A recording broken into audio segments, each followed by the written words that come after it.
The morning alarm clock buzzed at exactly 6:30, just like it had for the past 3 years. Tom rolled over in his bed and looked out the window of his small farmhouse. The twin suns of Kepler-7 painted the wheat fields in golden light. He could see his neighbor's cattle grazing in the distance, and beyond that, the small city of New Haven with its gleaming towers reaching toward the purple sky. Life was good on this world. The soil was rich, the weather was perfect, and the 3 million people who called this place home had built something beautiful. Children played in the streets without fear. Families gathered for dinner every night. The biggest worry most people had was whether their crops would grow well this season. Tom got dressed and walked to his kitchen. His wife Mary was already making breakfast, humming a song she had learned back on Earth. Their daughter Emma sat at the table reading a book about space exploration. She was 12 years old and dreamed of becoming a pilot someday. "Dad, look at this," Emma said, showing him a picture in her book. "It says here that some alien races can travel faster than light without using jump gates. Do you think that's true?" Tom smiled and ruffled her hair. "Maybe, kiddo. The universe is full of surprises." He had no idea how right he was. The first sign of trouble came at exactly 9:15 in the morning. The planet's defense satellites began broadcasting emergency signals. The automated systems that watched the sky for incoming ships detected something massive approaching the outer edge of the solar system. Director Wilson sat in the Planetary Defense Center watching the displays with growing worry. Dozens of ships were coming toward their world, and they were not human vessels. The computer systems tried to identify them, but the designs were unlike anything in their databases. "Send a message on all frequencies," Wilson ordered. "Ask them to identify themselves and state their intentions." The communications officer tried for 10 minutes to make contact. The alien ships did not respond. They just kept coming, moving faster than any vessel Wilson had ever seen. Their formation was tight and organized, like a military fleet preparing for battle. "Sir, I'm getting energy readings from those ships," the sensor operator called out. "They're charging weapons." Wilson felt his blood turn cold. New Haven had no military. They were a peaceful farming colony with only a few police shuttles and some old cargo ships. Their orbital stations had basic shield generators, but nothing that could stop a real attack. "Broadcast on all emergency channels," Wilson said, his voice shaking. "All civilians are to take shelter immediately. This is not a drill." The alien fleet reached orbit around Kepler-7 at exactly 10:30.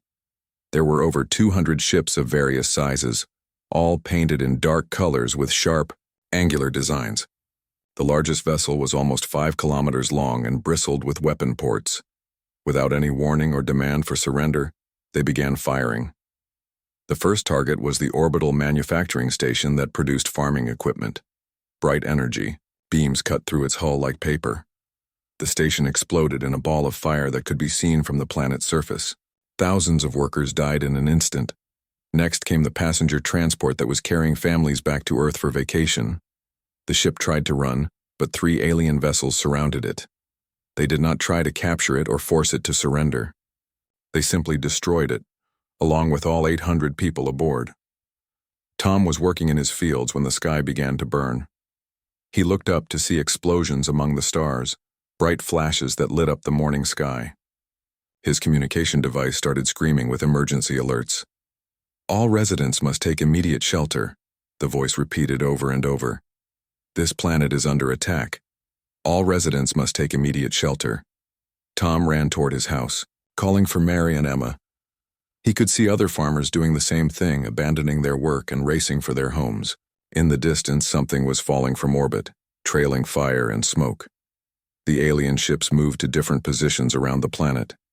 They began targeting the cities first.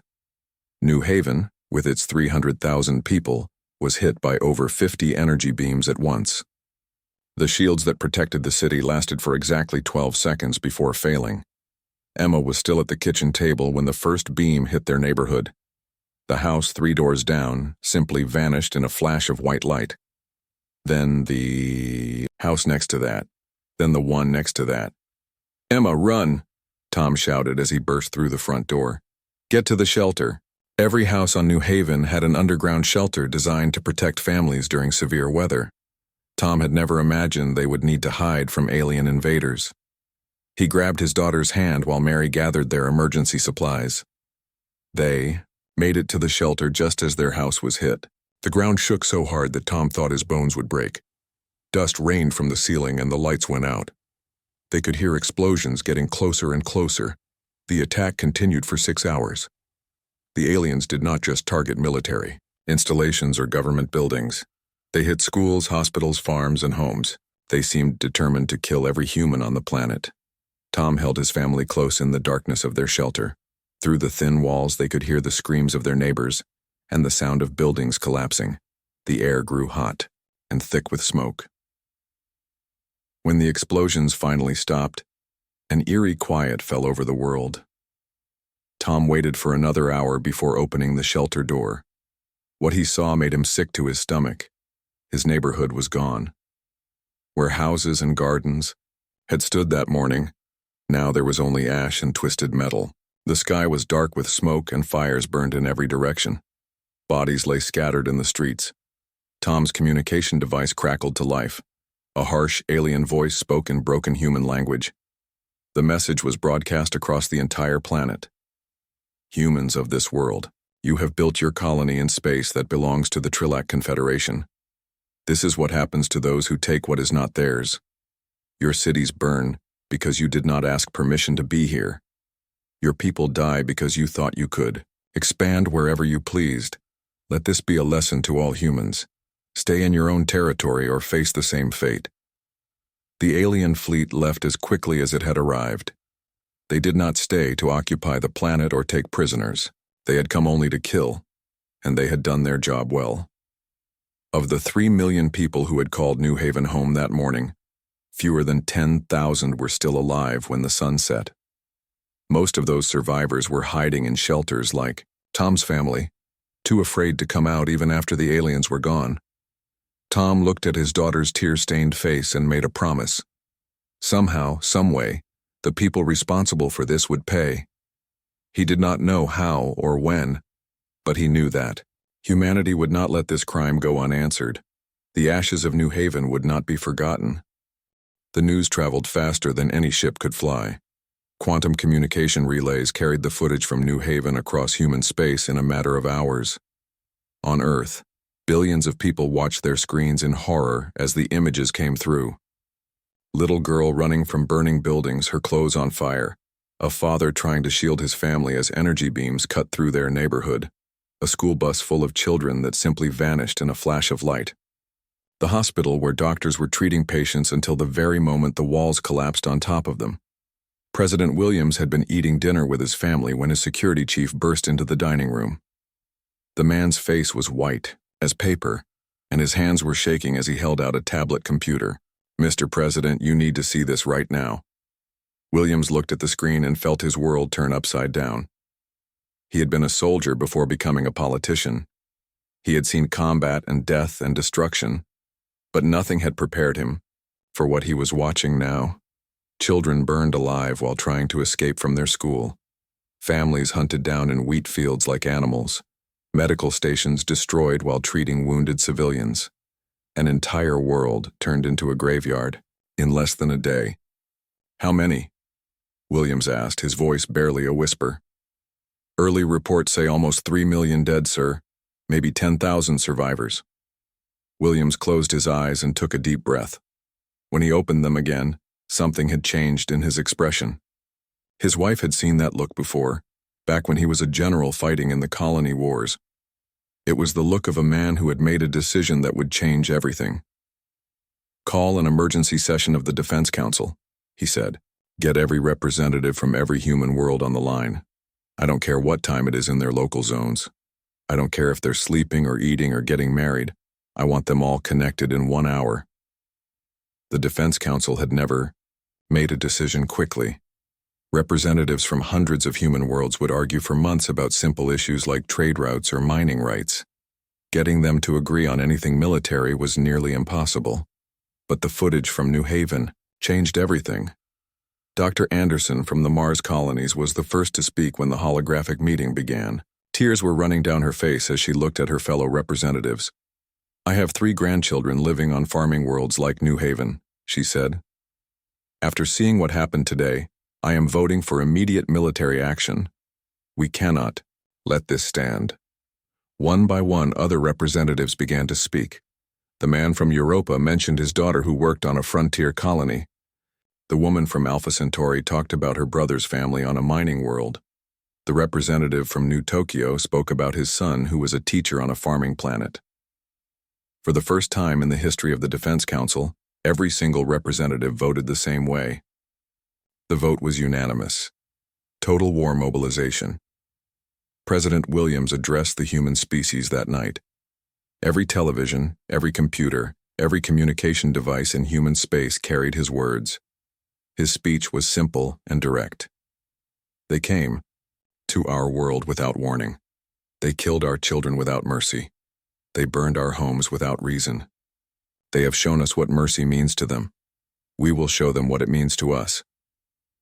The response was immediate and overwhelming. Within hours, recruitment centers on every human world were flooded with volunteers. Young people who had never thought about military service were signing up by the millions. Older people who had fought in previous wars were coming out of retirement. Even civilians were volunteering to work in factories and shipyards. But volunteers were not enough. Earth needed ships, and it needed them fast. The massive industrial complexes that orbited Mars had been building cargo ships and mining equipment for decades. Overnight, they switched to military production. The automated factories that had been making farming tools were retooled to build weapons. The shipyards that constructed passenger vessels began laying the keels for warships. Admiral Torres had been retired for 5 years, living quietly on a small farm on Earth's moon. She had served in 3 different conflicts and earned more medals than any officer in human history. When President Williams asked her to come back, she did not hesitate. "What do you need from me?" she asked during their private meeting. "I need you to build the largest military fleet in human history," Williams said, "and then I need you to use it." Torres looked at the production reports and ship designs that were spread across the president's desk. The numbers were staggering. 500,000 dreadnoughts, 2 million smaller warships, tens of millions of support vessels. It was a fleet larger than anything any species had ever attempted to build. "This will take everything we have," Torres said. "Every resource, every factory, every person who can swing a hammer or weld a joint. We'll have to strip mine entire asteroids. We'll have to build new shipyards from nothing." "Then that's what we'll do," Williams replied. The construction effort began immediately. New shipyards were built in orbit around every major human world. Asteroid mining operations expanded by 1,000% overnight. Raw materials flowed through space like rivers, carrying iron and steel and rare metals to the construction sites. The first new dreadnought rolled out of the Mars shipyards exactly 60 days after New Haven burned. It was painted black and carried the name Emma's Promise in white letters along its hull. A week later, another ship followed, then another, then 10 more. As the months passed, the fleet grew larger and larger. Each ship was named for someone who had died on New Haven: Mary's Vengeance and Tom's Fury, and Wilson's Honor. The names of teachers and farmers and children were painted on vessels that could destroy entire cities. The aliens had killed 3 million people in a single day.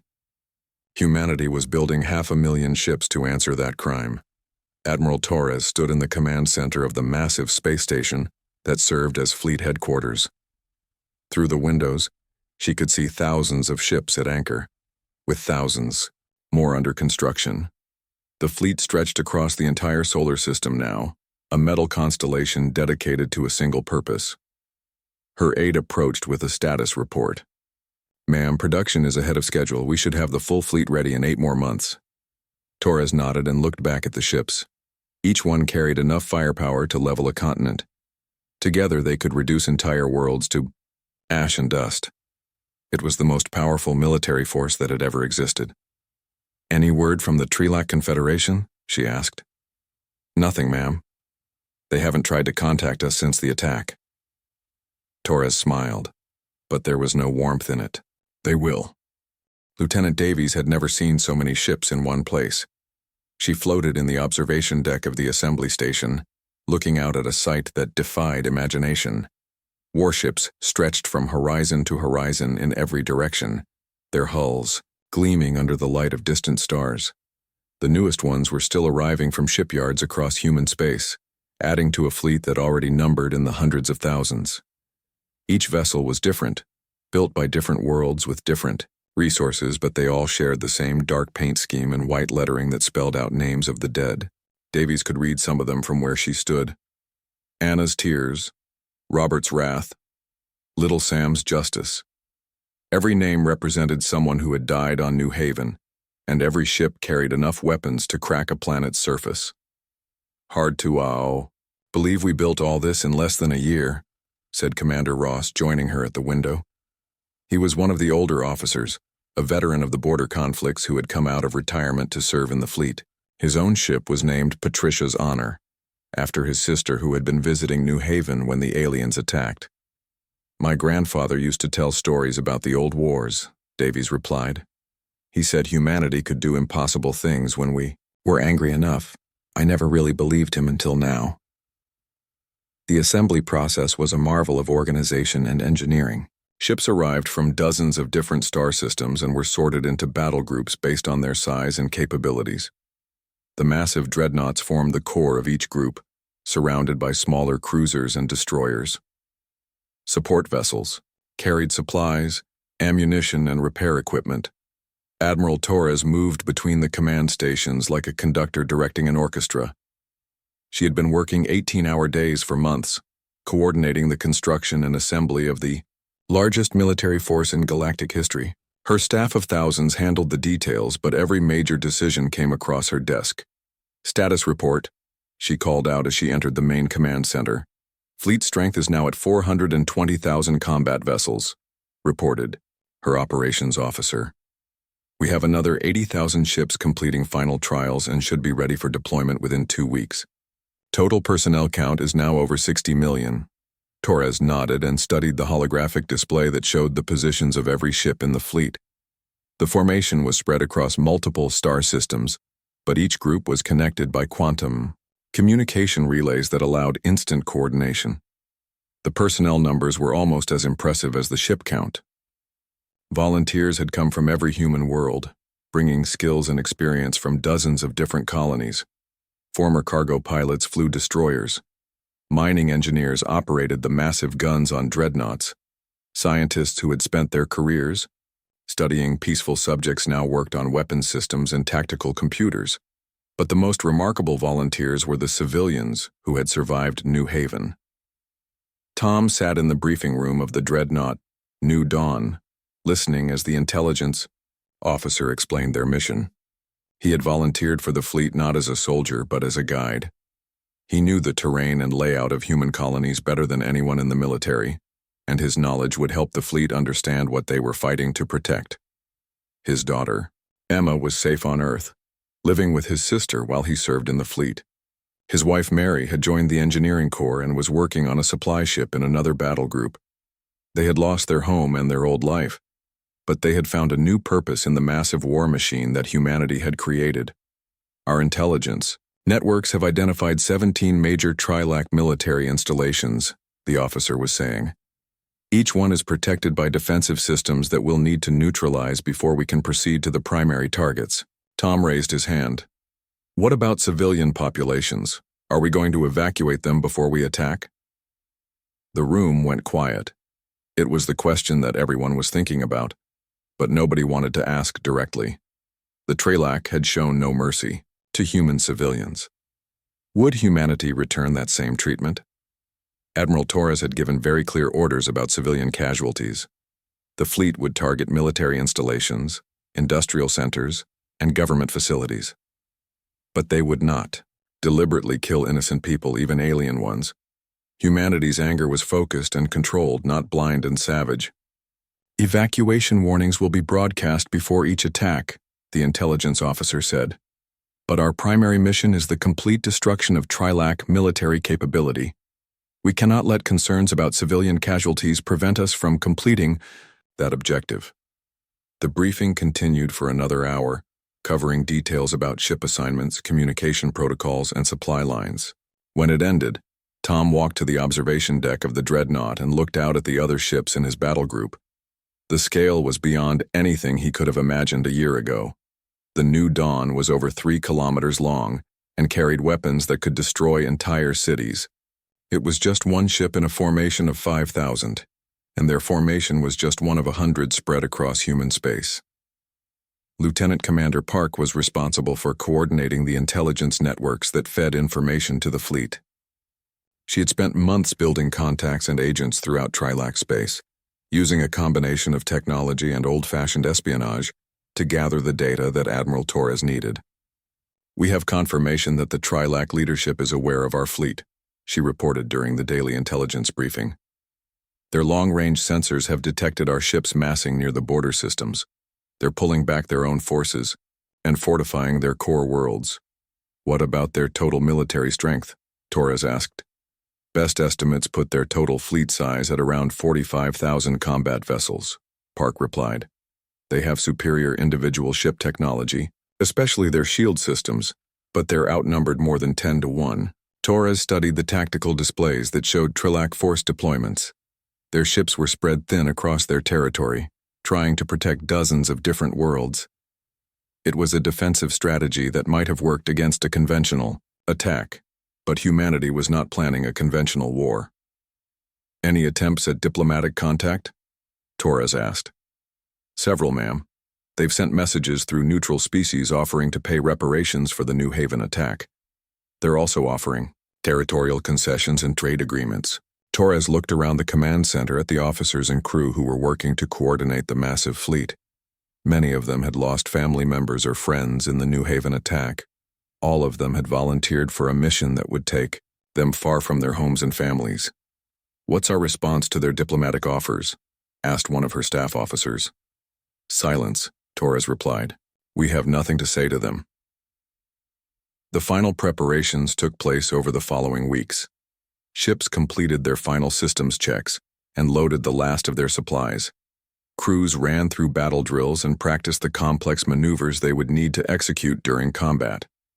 Intelligence updates flowed in from the border systems, providing real-time information about Trilak military movements. The moment finally came when Admiral Torres stood before the massive holographic display in the Fleet Command Center.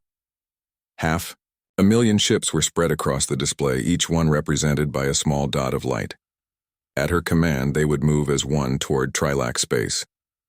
"All battle group commanders, report status," she said. One by one, the reports came in.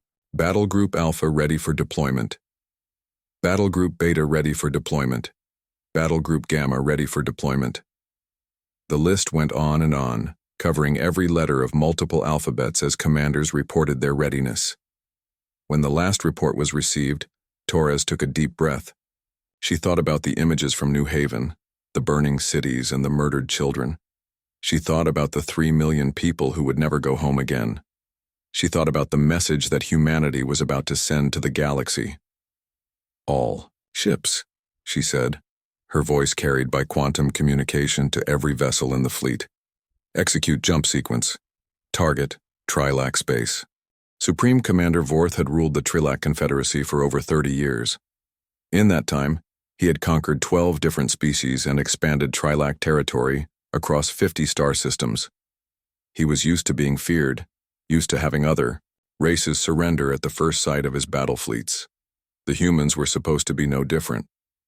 He sat in his command chamber deep within the capital city of Trilak Prime, studying the reports from his border scouts. The numbers made no sense. His intelligence officers must have made some kind of mistake, or perhaps their sensors were malfunctioning. "Read me the report again," he ordered his aide.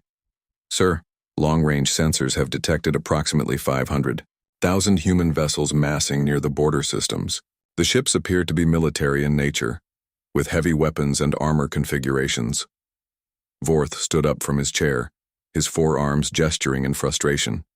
The Trilak were tall, thin beings with gray skin and large black eyes. Their technology was advanced and their military had never faced a serious challenge. The idea that some primitive species could threaten them was ridiculous. 500,000 ships? That's impossible. No species in the galaxy has that many vessels. Check the sensors again. The aide bowed nervously. Sir, we have checked multiple times. We have also received confirmation from scout ships in different sectors. The human fleet appears to be real. Forth walked to the large window that looked out over his capital city. Trilak Prime was home to over 2 billion people, a gleaming metropolis of crystal towers and floating platforms. It was the heart of an empire that controlled dozens of worlds and trillions of citizens. How could it be threatened by a species that had only recently learned to travel between stars? What is the status of our own fleet? He asked. We have 42,000 combat vessels spread across our territory, sir. Another 8,000 are under construction but not yet ready for deployment. The math was simple and terrifying. Even if the human sensor readings were exaggerated, even if they only had half the ships that were reported, they still outnumbered the Trilak military by more than 5 to 1. How is this possible? Vorth demanded. The humans are a young species. They have only been in space for a few hundred years. How could they build such a massive fleet? His military advisor, General Crix, stepped forward. Sir, our intelligence suggests that they have converted their entire industrial capacity to military production. Every factory, every shipyard, every mining operation in human space is now dedicated to building warships. But why? We only destroyed one colony world.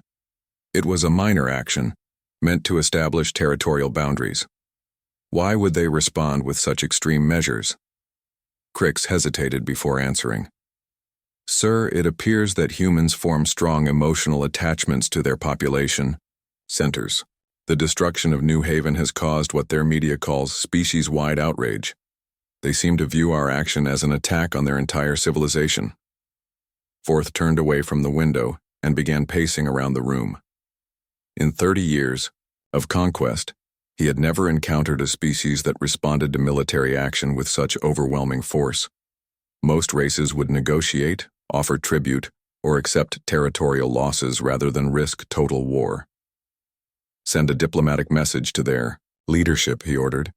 Offer to pay compensation for the colony we destroyed. Offer them territorial concessions in the border systems. Make it clear that we are willing to negotiate. The message was sent within hours, transmitted through neutral species who maintained diplomatic relations with both the Trilak and humans. The response came back the same day. Silence.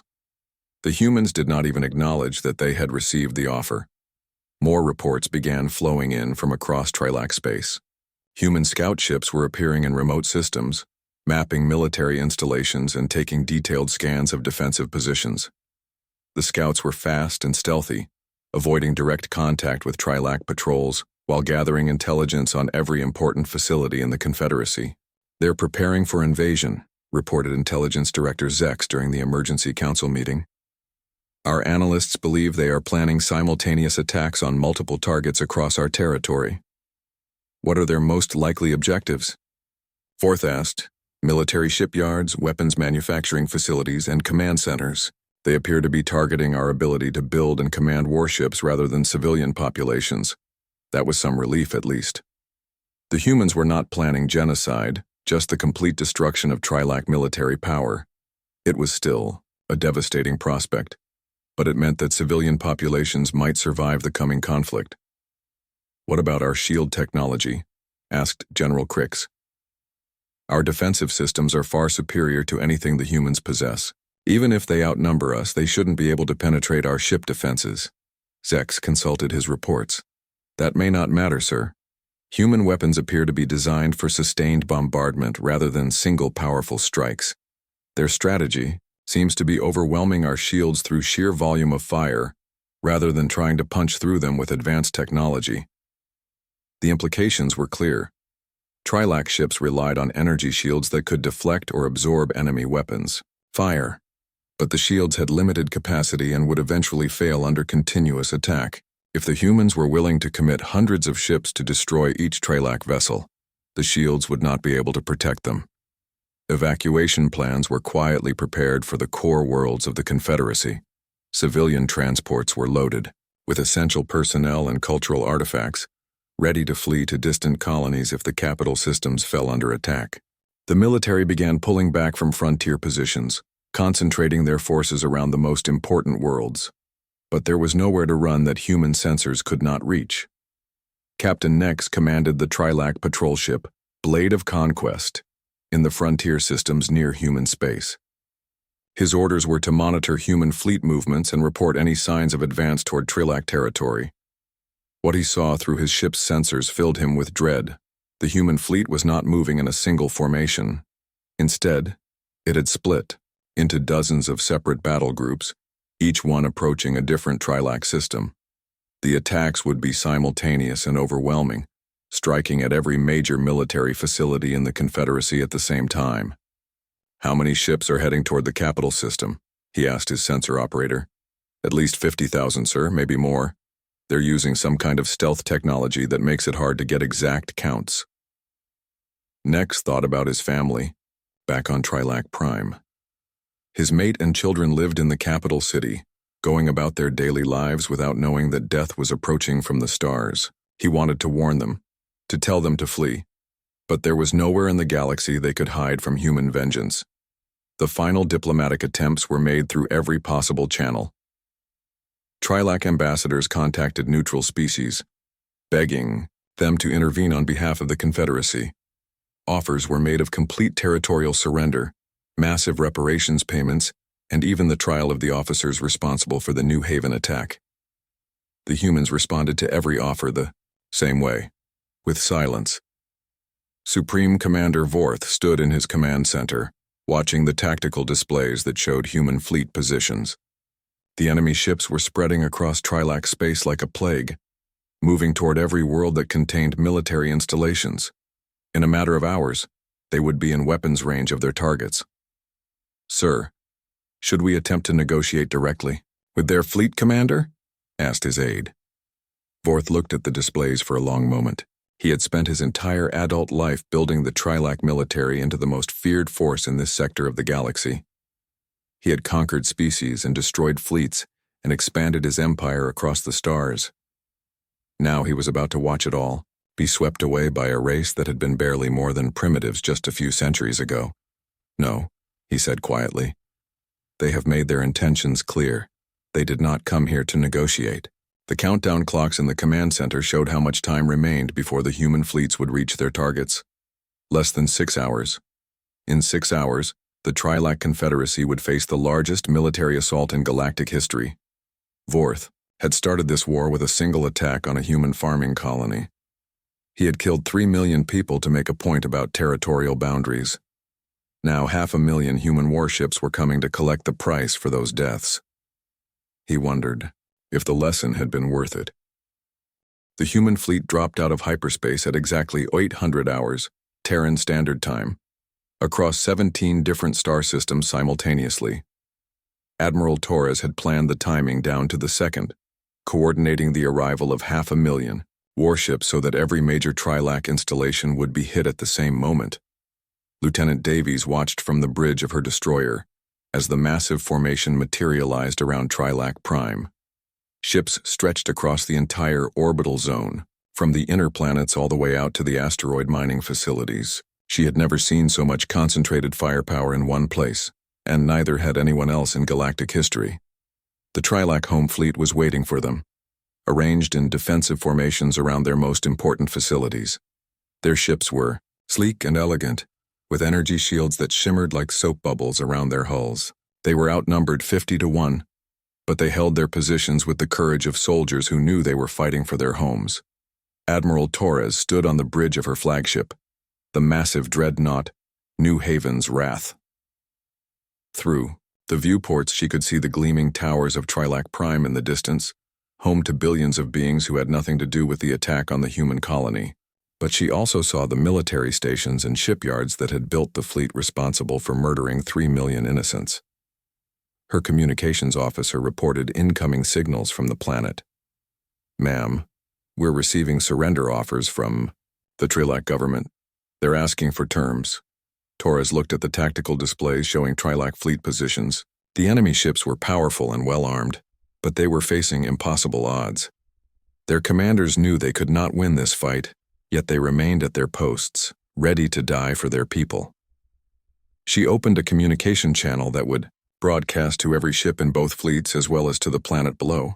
Her words would be heard by millions of beings across the Trilak home system. You showed our children no mercy. You will receive the same consideration. The first salvos came from the human Dreadnoughts, massive energy beams that lit up space, like artificial stars.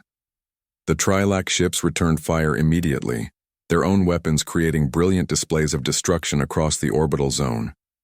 For a few minutes it looked like it might be a real battle. But the mathematics of warfare are cruel and simple. The human fleet had overwhelming numerical superiority, and they used it without hesitation. For every shot the Trilak fired, 100 came back in return. Their shields, no matter how advanced, could not stand up to that kind of sustained bombardment. Commander Ross watched from the bridge of Patricia's Honor as the first Trilak battleship was destroyed. The enemy vessel's shields flickered and failed under constant fire from a dozen human ships. Without protection, the alien warship lasted only seconds before exploding in a ball of superheated plasma. Target the orbital defense platforms, he ordered his weapons officer. Make sure nothing can threaten our troop transports when they arrive. The Trilak had built massive defensive stations around their homeworld, bristling with weapons and protected by the strongest shields their technology could produce. Under normal circumstances, it would have taken weeks to reduce those fortifications. But these were not normal circumstances. Human doctrine for this battle was simple. Use overwhelming firepower to destroy the enemy quickly and completely. Every target was engaged by at least 10 times the number of ships needed to guarantee its destruction. There was no concern for ammunition conservation or elegant tactics. This was industrial-scale destruction, carried out with the efficiency of a factory production line. Tom stood in the observation deck of New Dawn, watching the battle unfold around Trilak Prime. He had requested permission to observe the action, and Admiral Torres had granted it. As a survivor of New Haven, he had earned the right to see justice delivered to those responsible. The sight was both beautiful and terrible. Energy beams crisscrossed space like deadly fireworks, and explosions bloomed like flowers against the darkness. Each flash of light represented the death of an enemy ship and crew, payment in blood for the innocents who had died on his homeworld. But it was not just military targets that were being destroyed. Following the battle plan that Torres had approved, human forces were also targeting industrial facilities, communication centers, and government buildings. The goal was not just to win this battle, but to ensure that the Trilak could never again threaten human civilians. The orbital bombardment continued for 3 hours. When the last Trilak warship was destroyed, the human fleet turned its attention to the planet's surface. Military academies, weapons factories, and command bunkers were reduced to craters by precisely targeted strikes from orbit. Supreme Commander Vorth sat in his underground command bunker, watching his empire die on the tactical displays. Every report brought news of another defeat, another system fallen to human forces. The simultaneous attacks across 17 systems had been perfectly coordinated, overwhelming Trilak defenses before they could mount any effective resistance. Sir, we're receiving reports from the Keth system, his aide said, his voice shaking. The shipyards there have been completely destroyed, no survivors. What about the 4th Fleet in the Nexar system? Gone, sir. The humans used over 30,000 ships to attack that system. Our forces were wiped out in less than 2 hours. Vorth closed his eyes and tried to process the scale of the disaster. In a single day, humanity had destroyed the military power that the Trilak had spent centuries building. Fleets that had conquered dozens of species were reduced to scrap metal floating in space. Any word from the other systems? He asked. The same story everywhere, sir. Complete destruction of all military facilities. The humans aren't taking prisoners or trying to occupy territory. They're just destroying everything we built. The reports continued to flow in throughout the day. The mining world of Trilak 7, where military equipment was manufactured, had been bombarded until nothing remained but molten rock. The training facilities on Trilak 9 were wiped out along with 50,000 military cadets. The research stations where new weapons were developed were reduced to atomic particles. But the most devastating news came from the frontier systems, where the attack on New Haven had been planned and launched. The human fleet had spent extra time in those sectors, hunting down every ship and officer who had been involved in the original raid. Captain Nex, who had commanded the patrol ship monitoring human space, managed to send one last message before his vessel was destroyed. They remember everything. They know exactly which ships attacked their colony, and they're hunting us down one by one. There is no mercy in them. As the sun set on Trilak Prime, the bombardment finally stopped. The orbital space around the planet was filled with debris from destroyed ships and stations. The surface was scarred with craters where military installations had once stood. But the civilian cities remained untouched, their populations huddled in their homes waiting to see what would happen next. Admiral Torres broadcast another message to the planet, her words carried by every communication system still functioning on the world below. The Trilak Confederacy is hereby dissolved. Your military forces have been destroyed. Your ability to build new warships has been eliminated. Your government officials responsible for the New Haven attack are to surrender themselves immediately for trial. The response came within hours. Supreme Commander Vorth and his entire command staff walked out of their bunkers and surrendered to human ground forces. They made no demands and offered no resistance. They had seen what happened to those who defied humanity's judgment. Over the following weeks, similar scenes played out across Trilak space. The surviving population was relocated to a handful of agricultural worlds under permanent human oversight. Their technology was confiscated, their industrial capability was dismantled, and their territorial claims were transferred to other species. The Trilak Confederacy, which had ruled 50 star systems and controlled trillions of beings, ceased to exist. In its place were small farming communities watched over by human peacekeeping forces. Tom stood once again in the observation deck of New Dawn, but now he was looking down at one of the new Trilak reservation worlds. The former conquerors were learning to grow crops and raise livestock under the supervision of human agricultural experts. Their children attended schools where they learned human languages and human values. "Do you think this is what Emma would have wanted?" asked Commander Ross, joining him at the window. Tom thought about his daughter, safe on Earth and preparing to enter the Space Academy. She wanted to be a pilot, to explore the galaxy and discover new worlds. The universe was a safer place for her dreams, now that the Trilak military no longer existed. "I think she would want to make sure this never happens again," Tom said, "that no other children have to watch their homes burn." The message that humanity had sent to the galaxy was clear and unmistakable. Any species that threatened human civilians would face total destruction. Not conquest, not negotiation, not limited retaliation. Complete and absolute annihilation of their military power and political structure. The 500,000 ships that had carried out this judgment returned to human space as heroes. But Admiral Torres made sure that detailed records of the campaign were distributed to every species in the galaxy. The footage of Trilak Prime's orbital bombardment was broadcast on every news network in known space. 3 million humans had died on New Haven. In response, humanity had built the largest military force in galactic history and used it to erase an entire interstellar empire from existence. The mathematics were simple: attack humanity's children and face the combined wrath of every human world. As Tom finally returned home to Earth and his family, he reflected on what they had accomplished. Justice had been served, but at a cost that would be remembered for centuries. The galaxy now knew that humanity would go to any lengths to protect its own. The ashes of New Haven had not been forgotten. They had been avenged with interest, that compound across 500,000 warships in 17 star systems. The lesson was written in the ruins of Trilak space for all to see. Humanity remembers its dead, and its vengeance is absolute.